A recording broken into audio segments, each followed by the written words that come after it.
Hi guys, welcome back to our Wix Harmony series.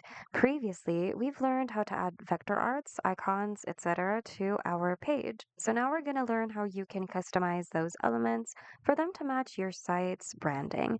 Let's get started.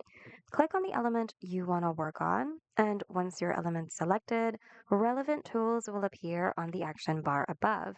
And from here, you can go to the All Designs option and this small window will appear. Here, you should have the option to customize your elements' colors. So customize these colors however you want to.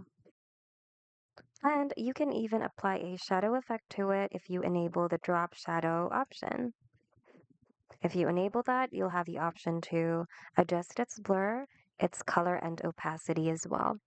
And if you wish to resize your element, just simply click on it and drag these corner buttons and resize it to just the right size for you.